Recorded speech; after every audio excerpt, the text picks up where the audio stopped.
اب اللہ کے بھیجے ہوئے فرشتے آتے ہیں کافر کی روح قبض کرنے کے لیے۔ اب اس کی روح بھی اس چیز کو پسند نہیں کرتی کہ میں جسم سے جدا ہو جاؤں، تو لہٰذا وہ جسم سے نکلنا اس کے لیے بہت دشوار ہوتا ہے۔ تو اب اللہ کے وہ مقرب فرشتے جنہیں رب کائنات نے یہ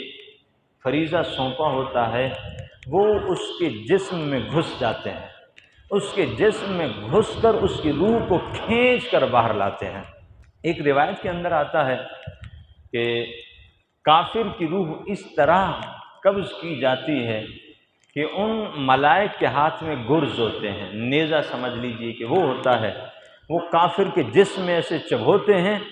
پورے اس کے جسم میں وہ نیزہ پیوست ہو جاتا ہے، اندر تک چلا جاتا ہے، پھر اس کو کھینچتے ہیں تو اس کے روئیں سے روح اذیت کے ساتھ نکلتی ہے، بڑی تکلیف کے ساتھ نکلتی ہے۔ ایک دوسرا یہ مثال دی گئی کہ کافر کی روح کس طرح نکلتی ہے، جس طرح خاردار جھاڑی کے اوپر، کانٹے والی جھاڑی کے اوپر یہ عام سا ریشمی کپڑا ڈالا جائے اور پھر اس کو کھینچا جائے، تو جس طرح وہ کپڑا دھاگا الگ الگ ہو جاتا ہے نا، کافر کی موت کی کیفیت یہ ہوتی ہے۔ تو اب وہ اللہ کے معزز فرشتے جو مامور من اللہ ہیں روح قبض کرنے کے لیے، کافر کی روح جب پیچھے ہٹتی ہے،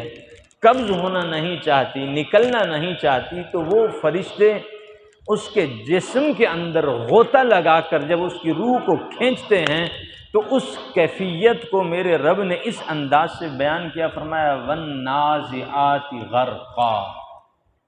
غوطہ لگا کر ان کی جان کھینچنے والوں کی قسم ہے، وَالنَّاشِطَاتِ نَشْطًا۔ یہ کیفیات دونوں حضور علیہ السلام نے عرض کیا تھا اسرائیل روح کیسے قبض کی جاتی ہے؟ عرض کہ یا رسول اللہ الگ الگ ہوتا ہے معاملہ، ہر کسی کا ایک جیسا نہیں ہوتا، بعض ایسے بھی ہوتے ہیں تو بغیر بتائے اسرائیل پہنچ جائے تو پھر اور اس ایک تھپڑ کی طاقت کا یہ عالم ہوتا ہے کہ آنکھ باہر آ جاتی ہے، ایسا ہے نا، بارہا سنا ہوگا آپ نے۔ اس لیے ہر کسی کا ایک جیسا نہ حال ہے، نہ ایک جیسا معاملہ ہے، نہ ہر کسی کے ساتھ ایک جیسا برتاؤ ہے۔ تو کریم آقا کی بارگاہ میں جناب اسرائیل نے عرض کیا یا رسول اللہ الگ الگ معاملہ ہے، فرمایا ذرا دکھاؤ۔ حضور علیہ السلام کے سامنے ابھی جو پہلے میں نے وہ روایت آپ کو سنائی ہے کافر سے متعلق، کافر کی بھی روح قبض کر کے دکھائی، فرمایا کہ مومن کی کیسے کرتے ہو؟ عرض کیا یا رسول اللہ جنت سے فرشتوں کو لے کے جاتے ہیں، جنتی ریشمی ٹکڑا اٹھایا ہوا ہوتا ہے، اس بندہ مومن کے سامنے جا کر اس خوشبودار ٹکڑے کو بچھا دیتے ہیں،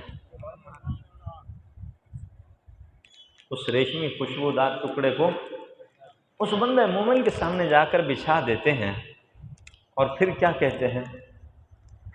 یہاں آیت پڑھ دیتا ہوں، یا ایتھا النفس المطمئنہ ارجعی الی ربک راضیۃ مرضیہ،